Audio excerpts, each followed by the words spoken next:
పట్టిసీమ పోలవరం ప్రాజెక్టులో భాగమే అని ఓవైపు ఏపీ సీఎం చంద్రబాబు చెప్పుకొస్తుంటే మరోవైపు పట్టిసీమ పోలవరంలో భాగం కాదని కేంద్రం తేల్చేసింది.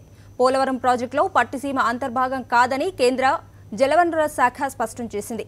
తాము ఆమోదించిన డీపీఆర్లో పట్టిసీమ లేదని తెలిపింది. సమాచార హక్కు చట్టం కింద అడిగిన ప్రశ్నకు ఇచ్చిన సమాధానంలో కేంద్రం ఈ విషయాన్ని తేల్చి చెప్పింది.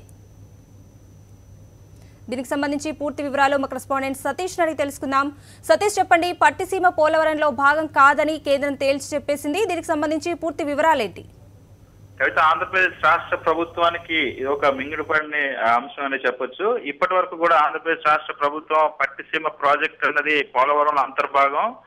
పోలవరం కుడి కాలువ మీద ఆధారంగా నిర్మిస్తున్న ఈ ప్రాజెక్ట్ ని ప్రకాశం బ్యారేజ్ కి లింక్ చేసేందుకు లిఫ్ట్ ఇరిగేషన్ ద్వారా 80 టీఎంసీల నీటిని మళ్లించేందుకు గోదావరి జిల్లా కృష్ణా జిల్లాలోకి మళ్లించేందుకు దీన్ని చేపడుతున్నామని చెప్పి 1500 కోట్ల రూపాయల వరకు కూడా ఖర్చు చేసింది. అంతేకాకుండా ఈ 1500 కోట్ల రూపాయలు కూడా పోలవరంలో ఖర్చు చేసినట్టుగానే లెక్క చూపించి పోలవరంలో ఈ ప్రాజెక్ట్ అంతర్భాగం కనుక పోలవరం ఖాతాలోనే చూపించి కేంద్రానికి దాదాపుగా 2500 కోట్ల రూపాయల వరకు బిల్లులు చెల్లించమని కోరింది. అందులో 1500 కోట్ల రూపాయల వరకు పట్టిసీమకు సంబంధించిన బిల్లులే ఉన్నాయి.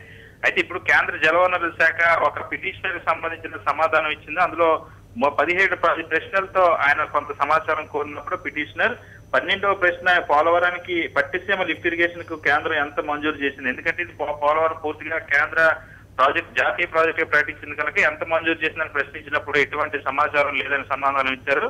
అలాగే పట్టిసీమ ప్రాజెక్టుకు ఇది పోలవరంలో అంతర్భాగమా కాదని ఆ పిటిషనర్ అడిగినప్పుడు డిపిఆర్ లో పోలవరానికి సంబంధించిన డిపిఆర్ లో ఎట్టి పరిస్థితుల్లో కూడా పట్టిసీమ ప్రస్తావన లేదు కనుక ఇది పట్టిసీమ అన్నది ఎట్టి సందర్భంలో కూడా పోలవరానికి సంబంధించిన అంశం కాదన్నది తేల్చేసింది.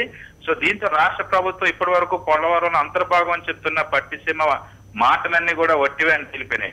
ఇప్పుడు మరొక ప్రమాదం కూడా పొంచి ఉండబోతుంది. పోలవరం ఇప్పుడు పట్టిసీమ అన్నది పోలవరానికి ప్రత్యామ్నాయంగా భావిస్తే 80 టీఎంసీలు నీటిని కానీ ఖచ్చితంగా కృష్ణా జలాల్లోకి గోదావరి జిల్లాలను మళ్లిస్తే మళ్ళీ ఎగువ రాష్ట్రాల నుండి సమస్య ఉత్పన్నమయ్యే అవకాశం ఉంటుంది. ఇప్పటికే వైఎస్ జగన్మోహన్ రెడ్డి ప్రధాన ప్రతిపక్ష నేత ఈ అంశం పైన తలెత్తపోయే వివాదాల గురించి ఇప్పటికే 7E 7F ద్వారా వచ్చే సమస్యలన్నింటినీ కూడా పోలవరం బోర్డులో ఉన్నటువంటి ట్రిబ్యునల్ స్థానంలో ఉన్నటువంటి అంశాలను ప్రస్తావిస్తూ వస్తున్నారు.